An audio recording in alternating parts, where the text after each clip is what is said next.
Welcome back to Impact on a Tuesday morning. Russell Thomas in the studio with my good friend Mike Allen. Good morning, Mike. Good morning, Russell. We should say that you're here as Mike Allen, music man, not necessarily Mike Allen, politician.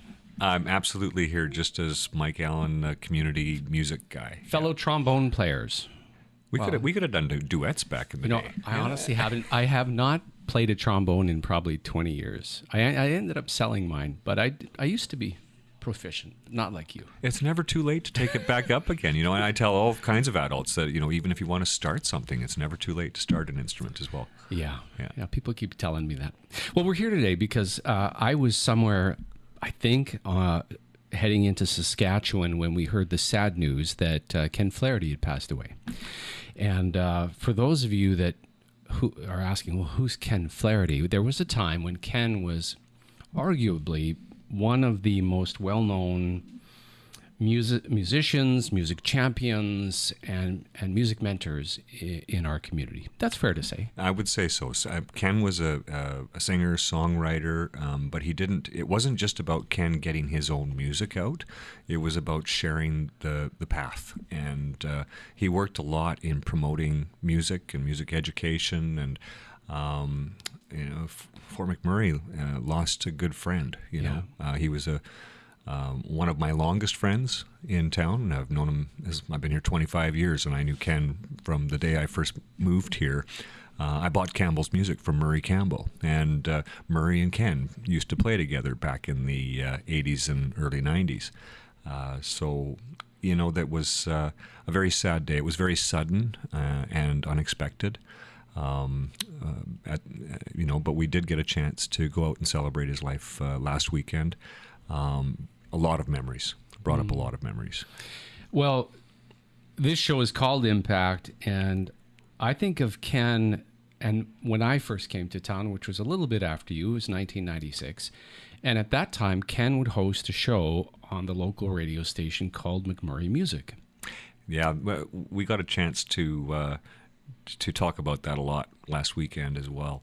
McMurray Music started off, and as you know, all the local radio stations with their broadcast license have a commitment to working with the community in different ways, and fortunately, our radio stations in town here have all made that commitment towards the arts.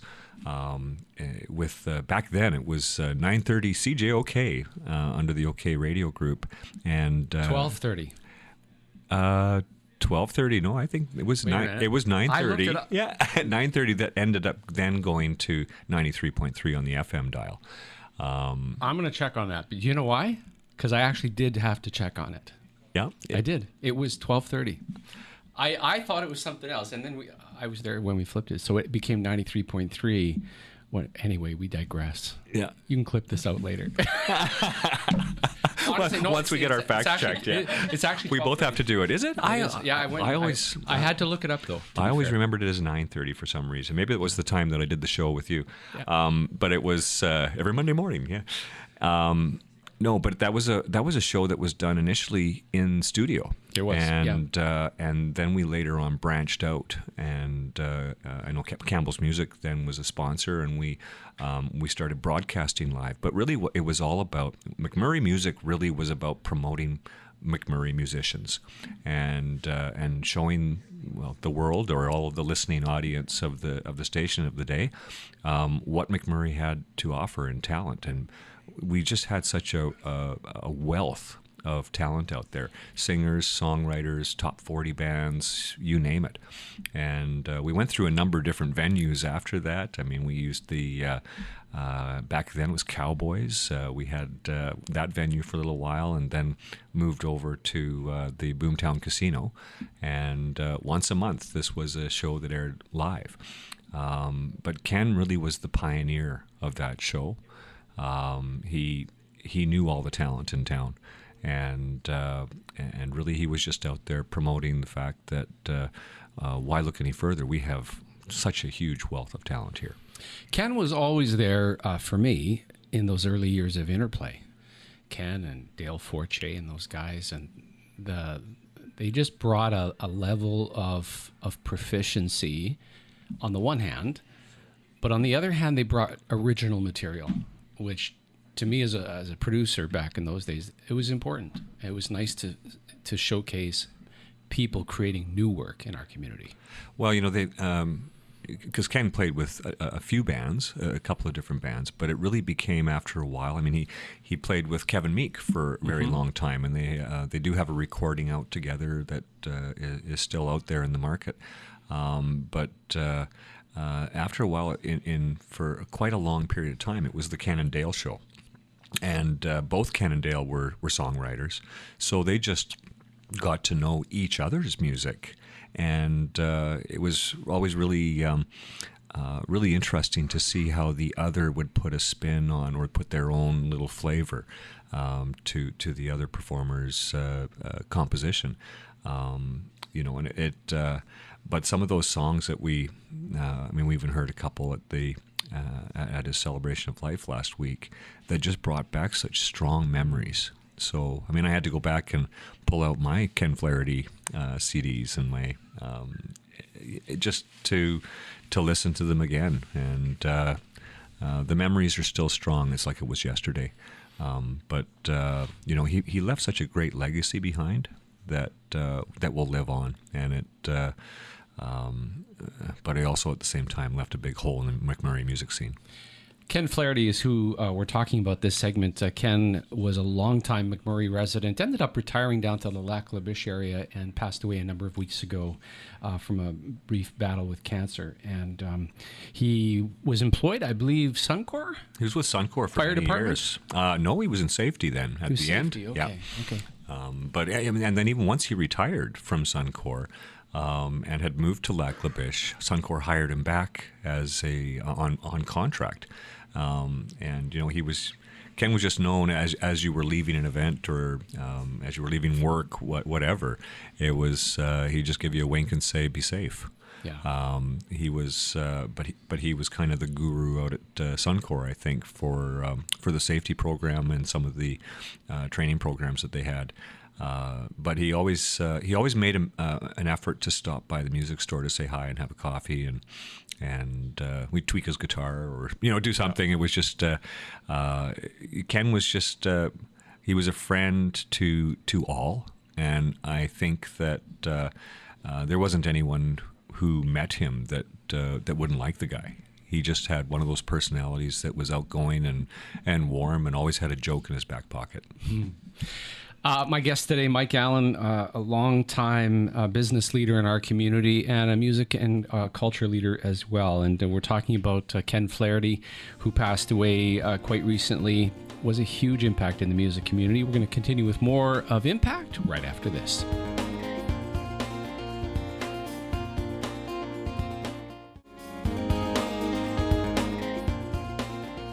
Now we're back with Impact. My guest, Mike Allen from Campbell's Music, also Councillor Mike Allen and musician Mike Allen, talking about Ken Flaherty, who passed away a couple of weeks ago. I'm really curious at the celebration of life. When you think about the word impact, who was there that he impacted that jumps out when you reflect on the people that attended? He had as I expected, they had to use a large venue. They had a very large number of people that showed up from all over, Calgary, Medicine Hat, Lethbridge. There were a lot of faces that I knew from back in the 90s and early 2000s that had since moved away from Wood Buffalo that were there. He impacted everyone's life, but probably some of the people that he was closest to, they were all there, and we got a chance to share in a lot of memories. Kevin Meek was there, Dale Fortier was there, Sean, and there was just Dave Coe. Everyone that he'd ever played with, anyone he'd ever performed with. Kenny Jones, who was at the 93.3, 1230. Anyhow, the country station of the day. Kenny came in after you had left, and ended up marrying Ken's daughter. So some of the stories that he has to share, some of the stories but I think probably most significantly, was that of his family. There was the eulogy was delivered by his son, and it was just a long period of talking about stories, all the stories of Ken Flaherty, and I could have sat and listened for another couple hours to those stories, because every one of us were touched by a part of that part of Ken. Talk about the community within the music family in Fort McMurray, because I think those of us that are not part of that may not understand it. You've alluded to it, that there's this deep connection that happens between artists. And what was Ken's role in somewhat being the thread, if you will, within that community? You know, he was Ken kind of, he supported all kinds. He was largely a country artist.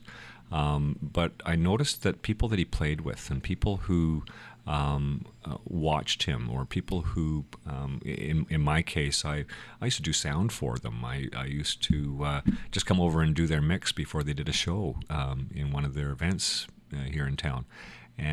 But you'd always pick up on something that they were doing and say, you know what, I've got to try that. And then you could start seeing those influences in some of the music they do. When you talked earlier about interplay, and you know, Ken and Dale were a staple interplay for forever. One of the first shows that we hosted at Campbell's Music during Interplay as a sponsor was Ken and Dale in the store with the add-on of Aaron Lines, and I think Ken had a big influence in the music that Aaron did, and we could see that as he was suddenly going up in the ranks and a CMT artist, and but to see the three of them play together was something that's really special that I don't think we'll see again. Well, obviously we won't see it again now, but those influences stay there. They get recorded, and we get to keep that in our archives forever. I think the other thing about Ken was he wrote about the experience of living here and the people that live here and the energy of the place. In that way, he was not an archivist, but when you listen to his music, it's the music of us.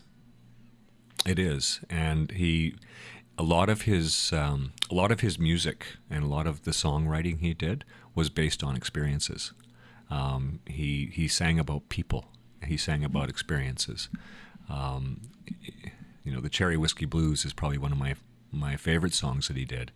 But then he also wrote music that was just about the community, and those were ones that showed that, you know, Fort McMurray had this vast experience and this wealth of talent, but it also had the people that were here. And because and I've always said that the wealth of Wood Buffalo and the wealth of this region is not what's in the ground; it's in the people that are here and that community spirit. And I think Ken did everything he could to keep trying to foster that spirit and spread it out there. He was one of our best ambassadors when he wasn't in town. As you're talking, you're remembering things. We have a common past with Interplay and various other things, but you're recalling things that I don't remember, and there's part of the value of a conversation like this is that the stories that you tell will spark other memories. When you think of Ken, and I imagine many times you saw him play, anything jumps out in terms of, oh, I remember when he played at so and so, or in this person's house, or in the backyard. Anything pop to mind that you can share? Oh, now you're testing my memory, but because probably most of his performances I saw were not necessarily solo acts; they were with Dale. So yeah. I saw an awful lot of the two of them perform together. But to see them play off each other, and to see them listening to each other, and then so Ken would take whatever Dale played, and then do something to just change that and tweak it slightly, and then Dale would do the same thing back, and it was just to see the twinkle in their eyes with each other and the connection that they had. Yeah. It was a very deep friendship, and but they understood each other, and I think that they both benefited from each other's experience and from each other's talent. And I'm guessing that they must have connected when Dale was probably a teenager, because Dale was a lot younger than Ken, is a lot younger. Mm-hmm. And when I first came to town, gosh, Dale was maybe in his mid-20s. Am I right? Am I completely out to lunch on that? Well, Dale's not far off from my age. We're old? pretty close to. Is he old? Did you say? No, I think of him as being young. I hope you're listening, Dale. Yeah. Oh, I'll be making sure of that. No, certainly there was an age difference there. Yeah. But the maturity, the musical maturity was certainly, I think with Dale, even I think his musical maturity grew tremendously just with playing with Ken and having that mentorship. I think we all benefited from that mentorship. And I was, my background was not in country and not in jazz, rock and roll. probably. I was a jazz musician. I was a Yeah. professional jazz musician. But I did get a chance to play with him a couple times. And we would just, but he would take something that was jazz and just put his own little twist on it. And it would work. It just worked. And it was something that you'd never heard before and won't hear again. Those are some of the neat things that I really miss the opportunity to do again. But it's you always feed off when you're playing, especially when you're playing with. In my past, playing professionally and did a lot of studio and TV back in the 80s. When you were playing with someone that was really, really talented, you really picked your own talent up, and you played off of that, and you could leave going, wow, I think that's one of the best gigs I've ever done. Ken had that flavor as well. When you played with Ken, you performed your best. You're listening to Impact this morning. Our topic, Ken Flaherty, who passed away a couple of weeks ago, and certainly if his family's listening to this, our condolences. He left an impact. I mean, that's why we're talking about it this morning in terms of the development of young artists in our community, maybe young artists who are no longer young. Maybe they're in their middle years, but they're still playing and they're exploring. And thanks in large part to the influence that Ken had on them. We've talked a little bit about the past. I'm very interested to get Mike's assessment of the present and perhaps the future of music in Fort McMurray. But first, we need to take a break. You're listening to Impact. It is a team effort of United Way, Fuse Social, Shaw TV, Fort McMurray, who are here filming us today. Also, our good friends at YMM Magazine. And of course, none of it would be possible without the folks here at 91.1 The Bridge.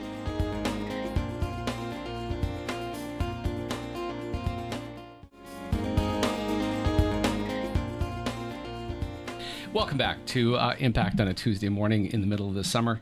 My guest is Mike Allen, local owner of Campbell's Music, longtime musician in our community and a community leader as well. And thanks for coming in, Mike, to talk about Ken Flaherty and the impact that he had during his many, many years in Fort McMurray. And it's so nice that so many people got together and reconnected at his celebration of life down in it was in Lac La Biche. It was in Lac La Biche, yeah. Because he had been there for a number of years. And Ken, his legacy will always be in the community. I have no doubt about that. But let's talk about where music is today in Fort McMurray, based on what your understanding of where things are. Well, we've gone through, just like the economy, we've gone through another peaks and valleys, and we were in a fairly big slump when we saw a lot of diminishing support in the arts community in general. But bit by bit, I mean, there's still movement in the school boards. There's movement and commitments with industry as well. St. Croix and Suncor have both been very strong partners in the arts, and Suncor more recently not only are they the naming sponsor of the Holy Trinity, the Suncor Energy Arts that has been one of the stronger areas of town right now for the arts. Was initially intended to be a feeder for Keanu College's arts program, which saw some significant cuts a number of years as well. So we're looking at different ways we can continue to make that grow. Unfortunately, as budgets get cut in the education systems and in all levels of government, federal, provincial, and municipal, unfortunately, the arts seems to be one of the first areas that gets cut. We get cuts in everything else as well, but it's about how can we continue to build and grow that, I think, a very important faction. While it's not a high significant priority for every single resident in every community, we still have to recognize the part that arts and culture plays in our society in general. And I believe truly that the arts is the foundation for who we are. And if you think about it, when we go back and as archaeologists and dig up previous civilizations, we take a look at the ancient Greeks, and what are you looking at? You're looking at their pottery and some of the stories, the plays that occurred. That culture is what defined that society back in that day. And so I'd like to think that when the archaeologists of the future dig up wood buffalo, that they can look back and say, here was an area that was very rich in culture, very rich in the arts. And it really is the arts and culture that defines that society. But if you think about it, we're very technical now as a society. Well, it's the arts lead to creativity. Creativity leads to innovation. And without that innovation, we cannot continue to grow as a society. So I think that's really where, and some of the smartest doctors, physicists, engineers that I know have an arts background. They play an instrument, or they are a painter, or they're in some form of visual or performing arts is what helps them craft their own strengths in what they do. A couple of days ago, as part of the YMM Food Festival, they shut down Franklin Avenue for the first time since 2010. The last time that Interplay happened on Franklin Avenue, and I very consciously, because I was very involved in Interplay, obviously, did not focus on bemoaning the fact that we haven't had Interplay in many years, and we haven't shut down that street to have a festival. Instead, I really focused on the fact that street was closed down and people were gathering and having fun. And so talk about, from your perspective, we all can get caught in what used to be, but what excites you about what's coming, what's here, and where we're going? We have, I know I could speak as a member of municipal council now. We have 4 significant priorities in our strategic plan. And the arts and culture has a very solid foundation in there. We support the Wood Buffalo Arts Council. We support, through our community development branch, anything that we can to help promote visual and performing arts as well. So, but one of the things that you'll notice, that was a 4-day event. There was a large arts component to that entire event. So no matter where you went, which other venue you chose to go to, there was music. Even if you were one of these people who just wanted to get on the bus and do the pub crawl, every single event had a local artist performing at it. Out at the airport, downtown at Prime Test Kitchen, there was a local artist that was performing. So we had just a super time. There was a stage set up at the food truck event on Wednesday. There was a stage set up last night at the I can't remember what it was called, the Boots and Brews. Yeah. So you could still listen to music while you were riding the bull. It was, but every one of them, it just shows how important music is to any event, to just add that flavor and to add what a great time it was for the whole community. Well, I think we should take a moment to congratulate the organizers of the food festival. I'm sure they're exhausted today. All the organizers and volunteers. I heard that the volunteers worked their butts off for 4 solid days. Yeah, these things don't just happen. A lot of effort goes into it, but having the support of council, it's a big deal. Well, I think really it had the support of the community. Yeah. And because if we didn't have the numbers showing up, Exactly. it wouldn't be there. But that one also let us show the wealth of talent we have in our culinary arts in town. So because there was some tremendous food offerings and a number of vendors, local vendors that got out there. Congratulations to Maxine from Chez Max for winning the food vendor of the year on Thursday, or it was Friday. I got my days all mixed up, but it was very tight because there was a lot of really good food that was there every day. Well, we're out of time, Mike.